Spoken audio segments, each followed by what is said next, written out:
নমস্কার। আজকের বড় খবর, অসমের রাজনীতিতে আজ এক ঐতিহাসিক মুহূর্তের সাক্ষী থাকল উত্তর পূর্বের প্রবেশদ্বার গুয়াহাটি।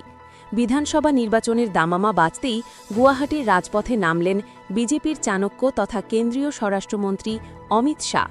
আর তার এই মেগা রোড শোকে কেন্দ্র করে আজ কার্যত এক অভূতপূর্ব জনপ্লাবনের সাক্ষী থাকল গোটা শহর।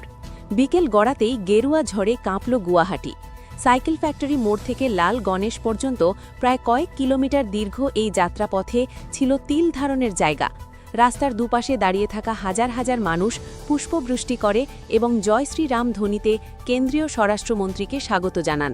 অমিত শাহের হুড খোলা জিপে তার পাশেই ছিলেন অসমের মুখ্যমন্ত্রী হিমন্ত বিশ্ব শর্মা।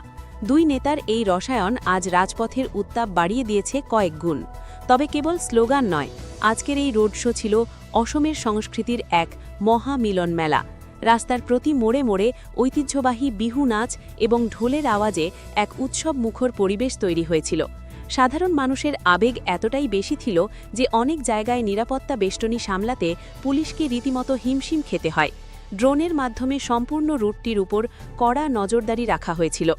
রাজনৈতিক বিশ্লেষকদের মতে অমিত শাহের এই ঝটিকা সফর এবং বিশাল জনসমাগম বিরোধী শিবিরের জন্য এক কড়া বার্তা।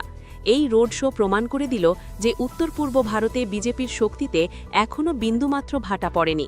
গুয়াহাটির এই রাজপথ আজ যে গেরুয়া আভা দেখল তা আগামী বিধানসভা নির্বাচনে বড়সড় প্রভাব ফেলতে চলেছে।